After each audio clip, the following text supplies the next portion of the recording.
Hi, this is Kel McCutcheon, and you're watching Pads Turned Up here on Facebook Live. Today we are joined by Joe, and we'll be listening to their show, Help Desk with Joe. This is show number 20 and episode 41, and we are going live.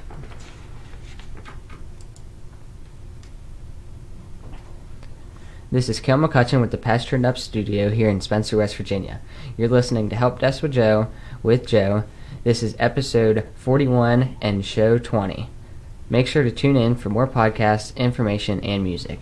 Thank you for tuning in. All right, welcome to Help Desk with Joe, and this is show number 20. Joe, show number 20. I know, it's crazy, right? Yeah. I mean, I realize that each week we get together and we do our show and we talk about cool stuff, dealing with technology and everything, but 20 just seems like a milestone that's pretty neat. So, interesting stuff. Now, just for backstory, talk a little bit about the shows we did previous to coming into our new studio and doing podcasts. Okay, so several years ago, and at this point I'm almost afraid to go look back and see how long it's been, we did just a very scaled-down version of Help Desk, and what we did every week was we just picked one topic, and it would literally be anything on from tech tips to product reviews, to just literally anything in between. It was almost like a Pandora's box. Yeah. And because you literally never knew what I was going to throw at you until I came to the studio and said, "Hey, Dave, here's what we're doing today." Yeah, exciting stuff. And probably, how long would you say we did those for? Do you have any idea?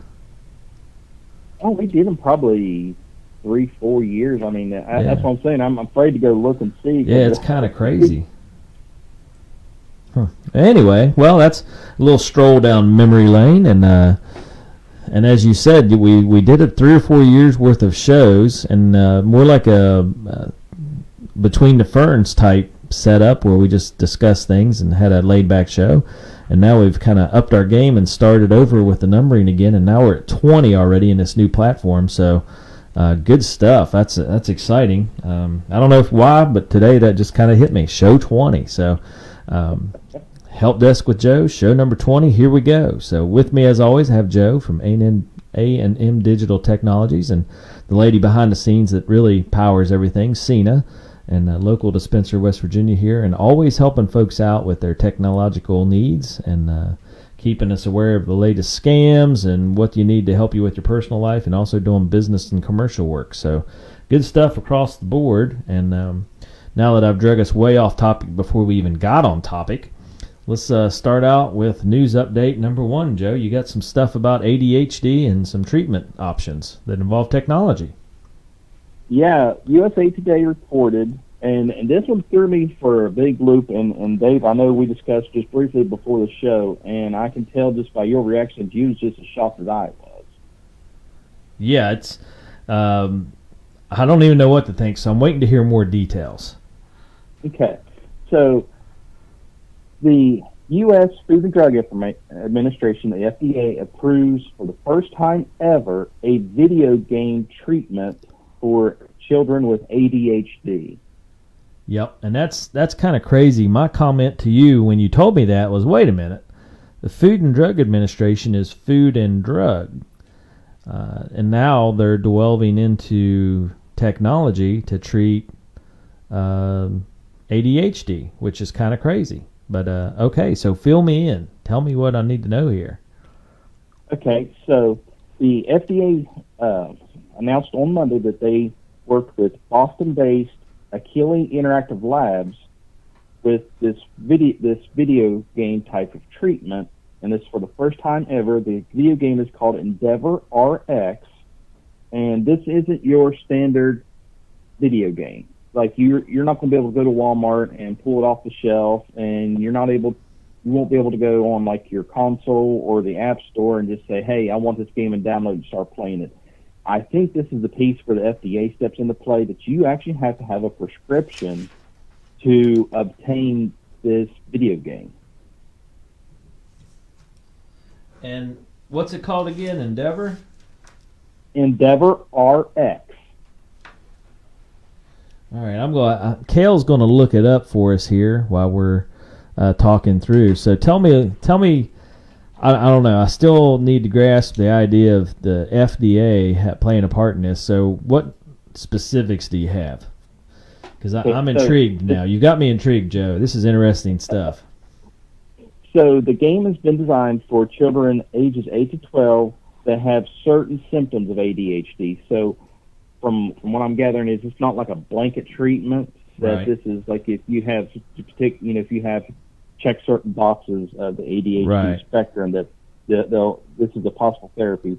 And this is like I said, this is the first time ever that FDA has cleared a digital therapy to improve ADHD symptoms, and the first time the agency has ever authorized marketing of a video game-based therapy for any type of condition. So, I mean, this is kind of like setting the bar for everything. Right, it's groundbreaking because generally video games are the bad check for causing ADHD. Video games are notoriously labeled as ADHD causers and bad for kids because it affects their attention span. There's a lot of studies that show that long-term video game exposure is bad for ADHD. It doesn't help, and it makes it worse.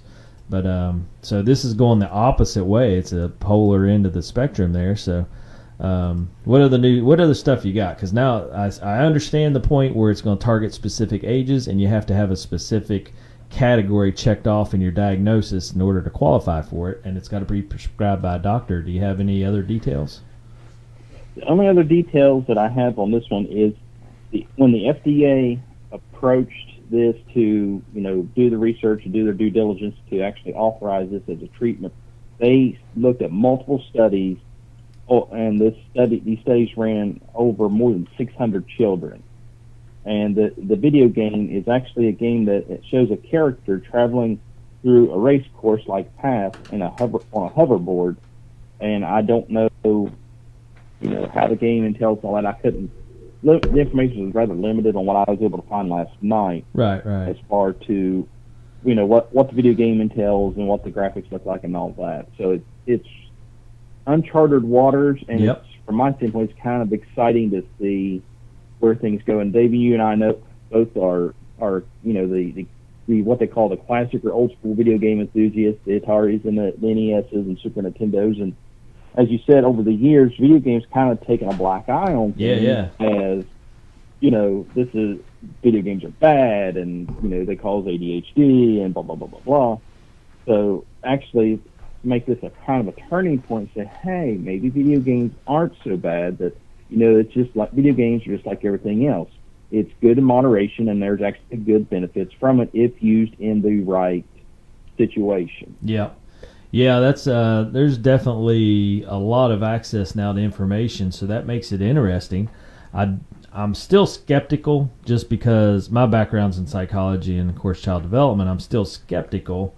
And I don't know, but I'm sure somebody out there has done the studies and it's legit, hopefully, and they'll show some good progress towards treating ADHD rather than just drugging kids up. I'm not a big fan of kids being prescribed prescription drugs for their ADHD just because the side effects and so forth and going down that road. Now, and that stirs up a whole pot of, some children definitely need it. But I think there's a lot in the gray area that it affects that are negatively affected. But anyway, that's my own personal opinion, not to be brought into here. So that is exciting to see that they are coming up with new and advanced treatments that if it's showing promise, then hey, it's showing promise, and that's what we need. We need more kids to be able to focus, and that helps their learning, so that's great, and to help deal with these ADHD symptoms we're seeing. Right, and I agree with you wholeheartedly, Dave. That whenever I first saw the article, that was one of the biggies for me. It's like, wait a minute, you've heard for years video games are bad, video games do this, that, and the other. So from my standpoint, it's like, wait a minute, how is this company, coming out and saying, hey, we have a treatment for ADHD, and it's a video game. Yeah. But then once you see the FDA is backing it, it's like, maybe there is some legitimacy to this, because the FDA isn't known to just, clear things or give the okay things just willy nilly. They hand them out to everybody. Right. Yeah, that gives it some legitimacy. Cool. All right. Well, look forward to. I had Kale looking it up. Did you find anything, Kale, that you saw? It just looks like a Mario Kart, but not racing other players. You're just moving through obstacle courses. What were the ages, Joe? It says Ages between 8 to 12. Yeah. Does it seem? And Kale, you're 16. Does it seem 8 to 12 interesting for an 8 to 12-year-old? I know it's a little bit below your age level, but does it seem interesting? Yeah, it looks pretty good. And then it's said to be prescribed on the iPhone and iPad. Okay. So I can see 8 and 12-year-olds getting on an iPad and playing this game for 25 minutes a day. It said. It's recommended you play 25 minutes? Yeah, it said 1/3 of kids treated no longer had a measurable attention deficit on at least one measure of you had to play it for 25 minutes a day, 5 days a week for 4 weeks. Oh, wow. Maybe we'll run a little test run on Kale. Yeah. Well, you have to get a prescription. Well, I know a computer guy. He could probably hack us right in there. Well, that was the thing. When I saw it, I was like, okay, now it's intriguing me. It's like, okay, I'm interested. I want to try the app out. I want to see what they're doing that is causing people to, or that's causing the kids to decrease their ADHD. I thought you were going to say self-help. I want to find something that's some self-help here. I need some help. I know I'm a little outside the 8 to 12-year-old range, but I want to do it anyway. That's where I thought you were going with this, Joe. No lie. Well, I was going to say, if you talk to Steve, she may say, yeah, let's try this one, Joe. Well, I'm sure if you talk to my wife, it'd be the same answer. Yeah, you need all the help you can get. Whatever you need, honey. Go get your prescription. Yeah. Yeah, 25 minutes may not be good enough. You may need to do at least an hour. Yeah, okay. Well, having that conversation with our wives would definitely change the outcome, I'm sure, for any of us, especially you and I there. So we don't want them to go to the doctor's appointment with us because it'd be like, oh, yeah, they definitely need something. Help them out. Yeah, all we right. need this, and Yeah. Can we also treat some other symptoms like knuckleheadedness and making bad decisions and not running a drill properly? So there would be a whole conversation to come into play. Cal, anything else before we move on? Anything you noted? Does it have a price or anything? No. I assume since it's coming from a doctor and prescription, it would be based on your health plan and all that stuff. Okay. All right. Well, thank you, Cal, for looking that up. All right. On to number 2. Joe, you got some information about Google and Microsoft. Yeah, Google announced they're bringing Microsoft Office and other Windows apps to Chromebooks. Now, I know what Chromebooks are, but I don't understand why that's important. So if you don't care, clarify that for me and for anybody else that doesn't have the technological background to know why that's important. Okay, so Chromebooks is Google's version of a laptop. Right. And I think you've purchased some Chromebooks for us, and we use them in our program. I think probably at one point, probably. Yeah, a long time ago, but that's the only reason I know anything about Chromebooks.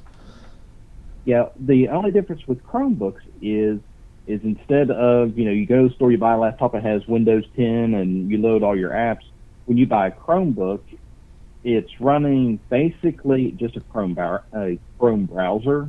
Okay. But it's kind of intertwined into its own operating system to where you can't run regular Windows programs. Like if you go buy a Chromebook at one of the big box stores and then right beside the laptops are the computer games, you can't buy just a computer game off the shelf, throw it in the Chromebook and expect it to work. You have to actually buy apps through the App Store or download them through the Chrome browser and you have to get ones that are specific for Chromebooks. So gotcha. So Google, it's basically an internet computer only.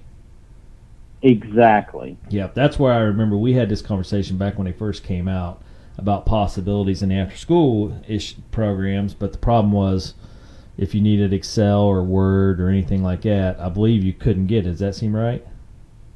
Yeah, well, with your setup, the way we tested was with the spreadsheet you all had set up, they would not work because the macros you guys had set up on the Excel spreadsheets, Google's spreadsheet program did not understand the macros. Yeah. But this new development completely it removes that hurdle. Really? Okay. Well, that's good news then across the board. So, how will that affect the average person? Like, if they go buy a Chromebook now, what's that mean?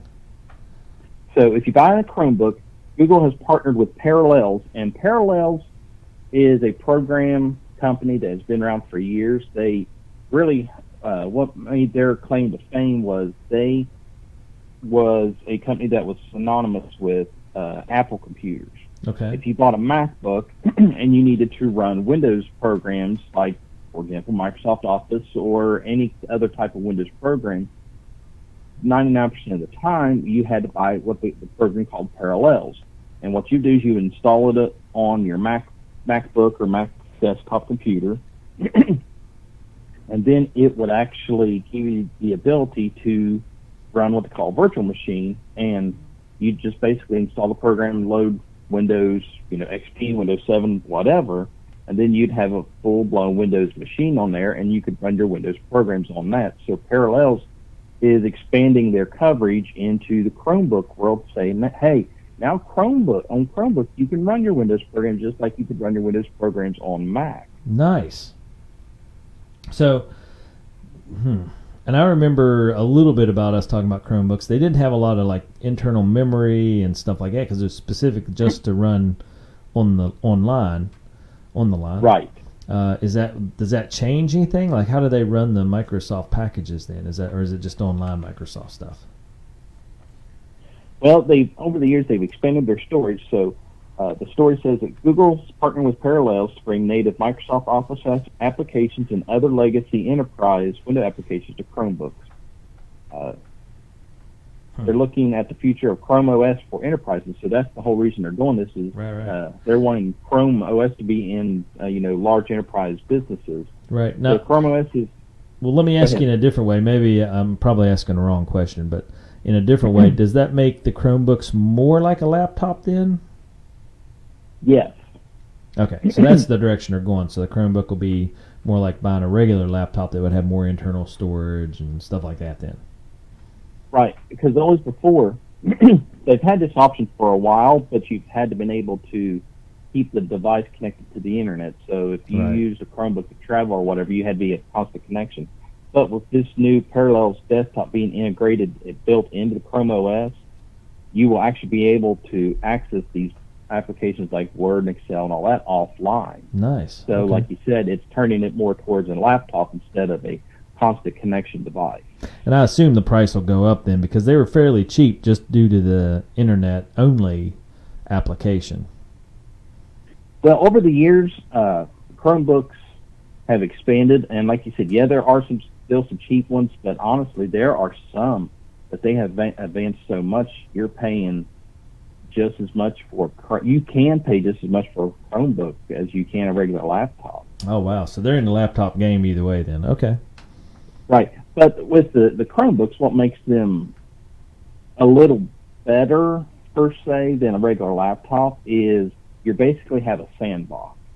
So there's a lot less that as far as customization and being hacked and all that you can do on a Chromebook that you can a Windows machine. Right. Because with a Windows machine, you can customize and literally dig down deep into the nuts and bolts of it and do any customization and do any software modifications you want. Where a Chromebook, you're a little more limited. It's very similar to like your iPads and your iPhones and your Android devices, where you don't have as much control over that, so it's much more secure that way. And then with a Chromebook, if something happens, literally all you have to do is push a button that says power scrub, and you can basically reset your Chromebook. Then once it resets, you log back in, and boom, everything starts back downloading all your data and all that. So you're back to where you was right before whatever happened that required you to power scrub your device. Wow, so that's a pretty neat deal. You're right. That is very secure and a nice option to have, especially if you do a lot of work online. Huh. Well, and stuff's going more online or more stuff's going to on the line usage than before. I know our boys down in the microgreen room, you set them up where they use online QuickBooks.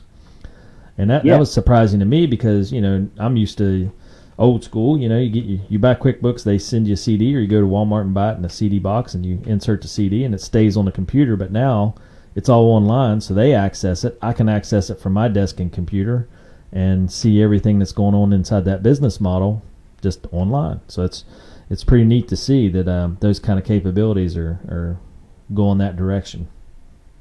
Yeah, it's kind of a double-edged sword as far as now everything's referred to as software as a service. Right. So, like you said, the days of you would buy that one piece of software and own it forever. The nice part of it is, you own it forever, but the bad part of it is QuickBooks, you're spending anywhere from $200 to $400 every time, whenever you buy that software. So, yeah, it's an annual subscription. I want to say it's like $240 some dollars, maybe. Well, and a lot of people, they would just buy it one time and they would keep it forever until the computer died or something happened. Yeah. So QuickBooks in the long run would lose money, but from the security standpoint, they wouldn't support that version forever. So people would, they would run updates for 2 years, let's say, and then somebody still running for 5. Well, there's 3 years of that you're leaving your computer exposed to any security flaws that was never patched in the software. Where now, if you're getting this software as a service, you're constantly updated as far as security goes. Plus, for example, Office 365, that's a software as a service, and that's what we use here at the office because it's so inexpensive that it's worth the updates. Plus, it's worth it to keep everything secure. But as with the software as a service, if Microsoft releases a new version of Office tomorrow, we get that upgrade for free because that's just part of the agreement. Hey, you pay a yearly subscription fee. Anything new that comes down the pike within that year time frame, you get that new add-on for free. You don't have to go buy another new box of Microsoft Office. You just get it for free as part of your license. Yeah, that is a really good feature, and that's why you're right, with QuickBooks, we have that same deal going on down the hall, and it updates pretty frequently with new stuff, which is pretty neat. I think it's worth it just because we're in education and the boys get to see a real business model, and that's something that they can use if they go through college or whatever, or not even college, but if they get out in the real world and want to start a business, they have the background knowledge now in place. So pretty neat stuff. Oh, absolutely. Absolutely.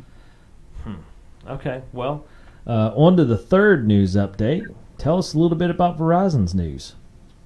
Okay, so attention parents of possibly college students at this point. I'm saying possibly because of COVID-19. Who knows what's going to happen? Well, I know WVU's listed the steps they're doing to have students on campus, and I believe Marshall did the same thing.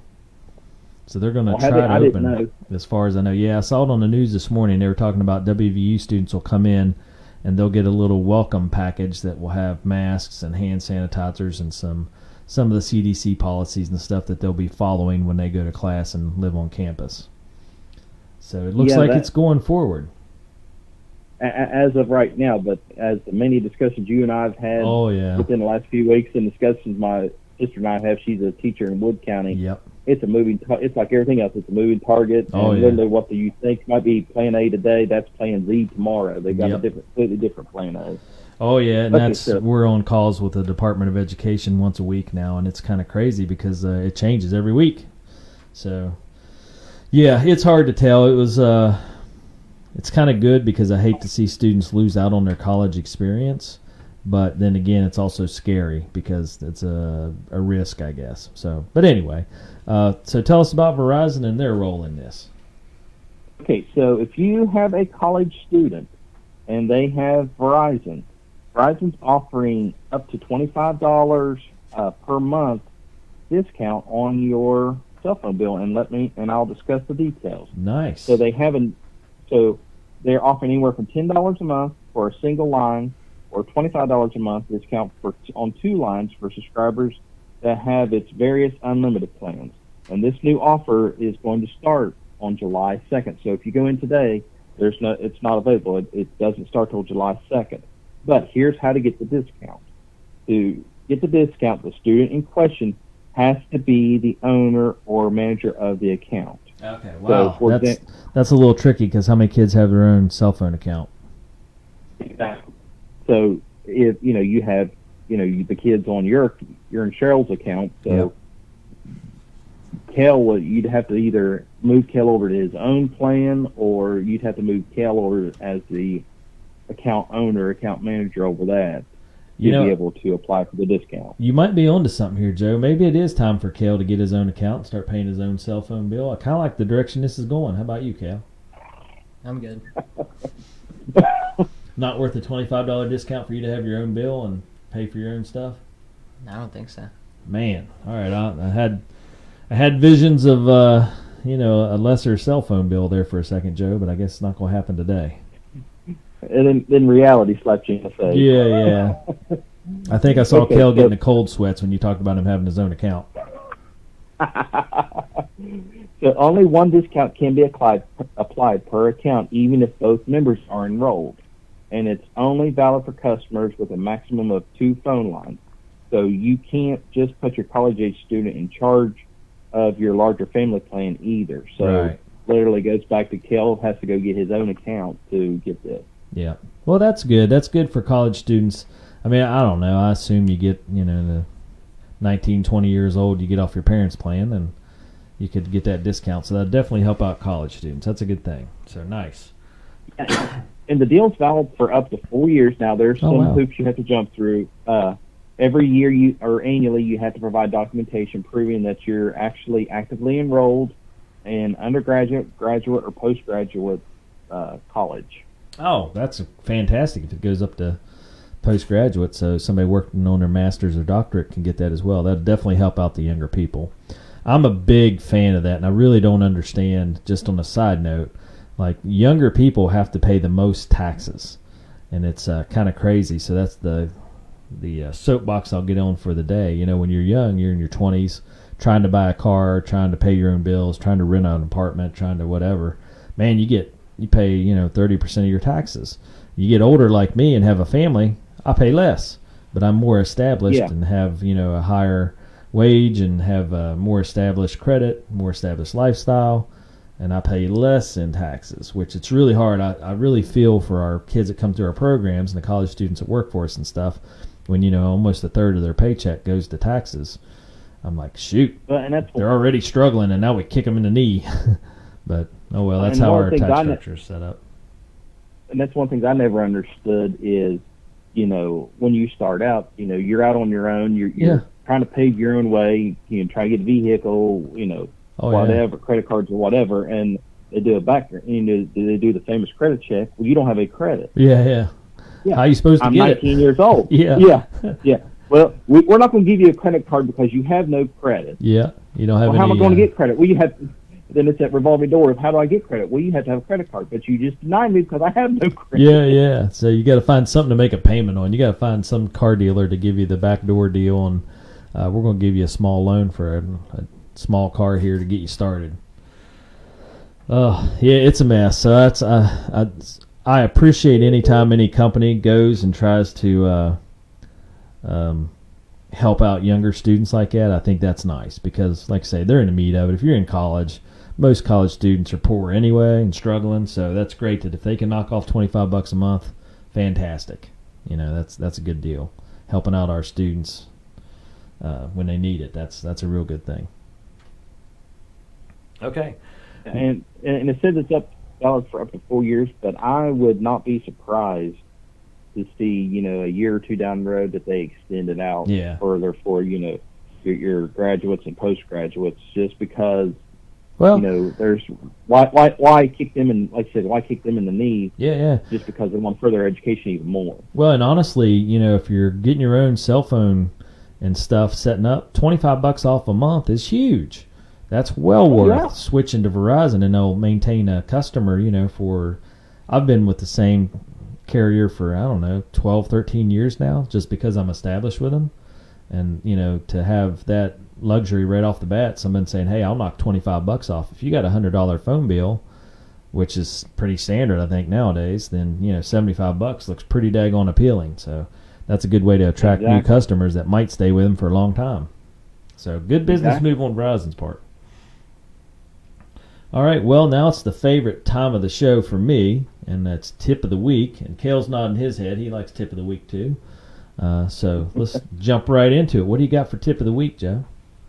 All right, so this week's tip of the week. This is actually something that I experienced firsthand last week. As you know, I was on the road last week for the West Virginia primary election scene, and I was both on the road. So this was our first, I'm going to say, outing, as in out of town doing something non just day trip, going out and coming back home.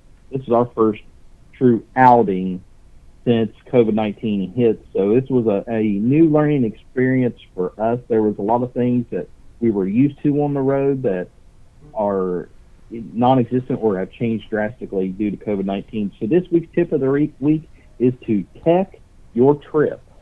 Tech your trip. Okay. So you got to explain more. I'm in. Okay. So let's say you are going to still take your family vacation and you're wanting to fly to your destination. Well, as you know, a lot of places are offering discounts right now because nobody is staying anywhere or flying anywhere. So, you can get great discounts. The hotel I stayed at last week is typically $130, $140 a night hotel. Right. I got it for $85 a night. Oh wow, that's fantastic. Yeah, I was tickled to death. Of course, now, the company we was working for was covering that, but on the backside of that coin, it was great because I thought, great, I'm still getting the same quality of room, but I'm helping the company save money as well, so that was great. So, okay, so back to taking your trip. Taking the trip. As far as airports go, airports are synonymous with constant human contact. You go there, you buy your plane ticket, so you have to deal with a ticket agent. Then you go through TSA and get your pat downs and all of that. So one of the things that you can Joe, I imagine you get a really good pat down, and you probably got to go in one of those special rooms because you look kind of sketchy. Yeah. Well, it's funny. Cena and I, we flying out of Florida one time, and I was walking through, and I just had a T-shirt on, said "meh" on the front of it. Yeah. And the TSA agent looks at me, looks at my shirt, and just laughs and goes, "That's funny," and lets me on through. But yet Cena's right behind me, and she gets stopped on one of those random checks. Oh, yeah. Nice. I bet Cena liked that. Oh, yes. I mean, they did the whole thing. They made her take her shoes off. They wiped her hands, make sure there wasn't any gunpowder on her hands. I was looking at her like, yeah, and you thought I was a troublemaker. Yeah, they found out she's from Work County. They're like, listen, Work County, West Virginia. Yeah. Take this one off to the side. Let's double check. Yeah, there's something sketchy there. That's funny. Well, yeah, and and it's tricky because who wants to go through all those people in the airport with everything being touched and then sit on a plane that has recirculating air with everybody? Yeah, that's tricky. But here's one thing that you can do to at least cut down on some of your human contact. Okay. This is something Cena and we've done in the past, and it was just purely for convenience. But now in a COVID-19 world, it's even ranks higher due to safety. A lot of airlines, you can actually download their app, and you can actually download your plane ticket on your phone. Yeah. So once you get to the airport, show them your phone, then they can scan the barcode or whatever from your phone screen. So now you don't have to have that paper ticket. Yep. And you don't have to go to the ticket counter to interact with someone. And plus, with social distancing, you could set your phone down on the counter or whatever and have them just scan it and take your phone back without actually, have another person touch something of yours. Now, that's nice, and we've done that before. We did it at a Columbus Crew soccer game. I was able to get the tickets on my phone, and you just hold your phone up, and they scan it.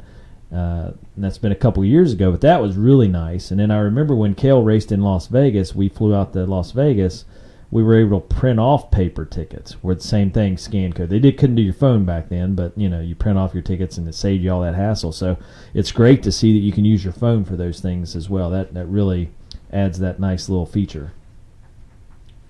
Right. So anything as contactless as possible is great. So if you want to fly somewhere, be sure to check your airlines. And I'm not talking just your big airlines like Delta and U.S. Airways. I'm talking just our, regional airport down in Huntington, the Yeah. Allegiant Air. They even have apps. So, I mean, please be sure to check with all your airline providers if you plan on flying for business, vacation, whatever, to see what contactless measures are in place or that you can do to help prevent as little human contact as possible. Nice. Well, that's awesome. That's a great tip because, a lot of people don't think about those things until, like you said, now that COVID's here and we're dealing with other issues that involved in travel and being around other people. Those are the kind of things that really help you out. Right. Nice. And so next one, so you've reached your destination and you're ready to check into your hotel. A lot of hotels, and the one I stayed in Huntington, actually offered this. Now, I didn't partake into it. Being a tech guy, I should have, but it was one of those hard habits to break. But Yep. you can a lot of hotels are offering keyless entry into your rooms. Yeah, with your phone. We've used that. We traveled for soccer, and we had one, and, you just click the app on your phone, and when you're by your door, blink, and then it opens your door for you. No key needed. Yeah, well, for me personally, I'm always on the side of caution of what if the network gets hacked, or a little more personal. Hey, my phone's dead. Now I can't get in my room. Yeah, that would be bad news. And we kind of looked at that, but we were like, I don't think we have anything anybody want to steal, so, we're okay. When you travel with 3 kids, I'm pretty sure everybody just assumes that you can't afford anything else, so, all the niceties and little luxuries are out the door. So that right. If somebody's going to rob somebody, I would hope they'd understand that. Yeah, that poor fella's got 3 kids. They're not, Yeah, they don't have anything of value. Yeah. But so a couple other things that the hotels are doing, at least when I stayed at, was just give people an idea of the social distancing measures. Is on the elevators. They actually had a sign that said 1 party at a time on the elevators. Right. But here's the thing. Where the hotel I was staying at, of course, it was during the week, so you have less people that way. Plus, with COVID, not many people are traveling. So literally, the only issue I almost had nobody, standing at the elevator doors. I only had 2 occurrences at the hotel I was staying at, that there was actually people standing there. And one of those occurrences, there was 2 Cabell Huntington firefighters there, and it's like, that's something you really don't want to see when the elevator doors open. Yeah, I was going to say, what did you set on fire? Holy cow! It wasn't me. It was I got to talking to the lady at the front desk, and apparently somebody earlier that week had put a slice of pizza in the microwave for 30 minutes. Oh my goodness! And set off the smoke alarms, and it messed something up with the system, and it had been going goofy all weekend. So literally, I walk out the door, and there's just a fire truck and another truck. It's like, awesome. Yeah. Let me go back to my room and get my stuff just in case. Yeah. Nice. But so another thing that they was doing is, so with the elevators they was doing that, and with the breakfasts, a lot of breakfasts, our hotels offer the free continental breakfast. Oh, yeah. They was doing that, but it was called a modified breakfast. So it wasn't, hey, you go down there and you just grab a plate, you start throwing your eggs and your waffles and all that on your plate.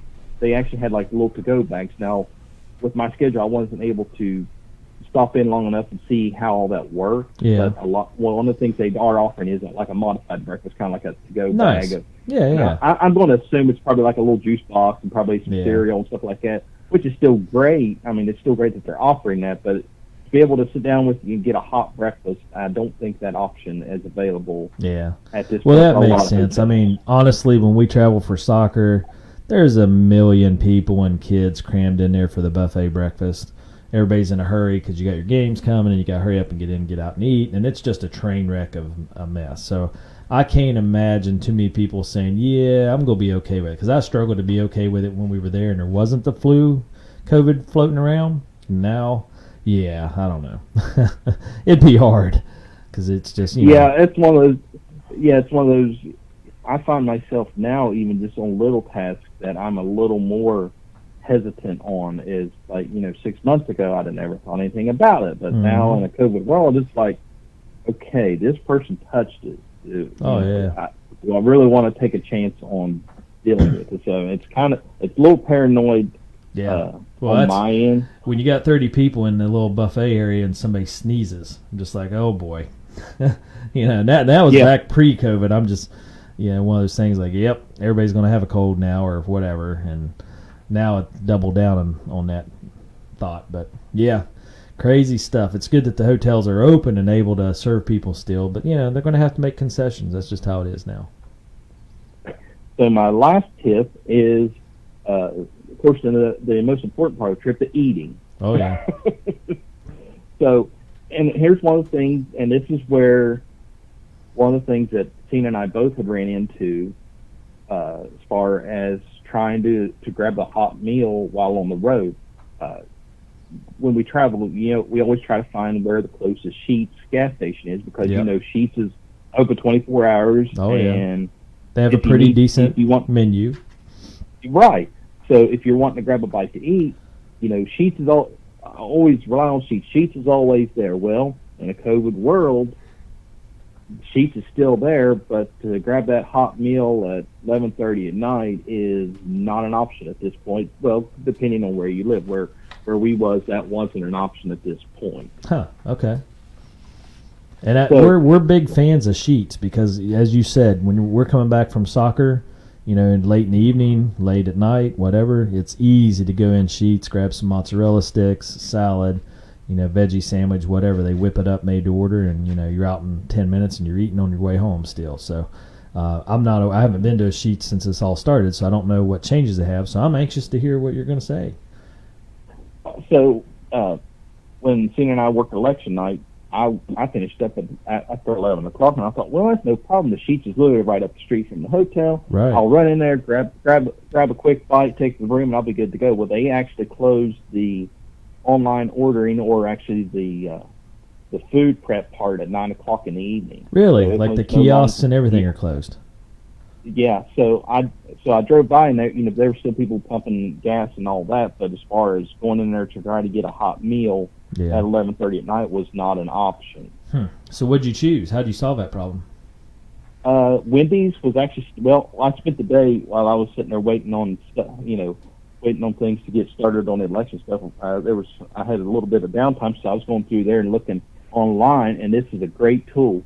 If you go on like Waze, which is a GPS app, or Yep. go to Google and just type in restaurants near me, you can actually go online and look at your options for 1, restaurants, 2, their hours, and 3, what their options are as far as getting food. Yeah. So you can so a lot of them are actually modifying their hours. Some are staying up open later, some of them are closing sooner, but they actually have little check boxes. Yeah. And it's one of those, be sure to check with the restaurant, just to make sure, because sometimes the information online isn't always correct, and that's where I found some small discrepancies between what the website was saying and what Google was saying. But it's one of those, okay, which one's more up to date than the other?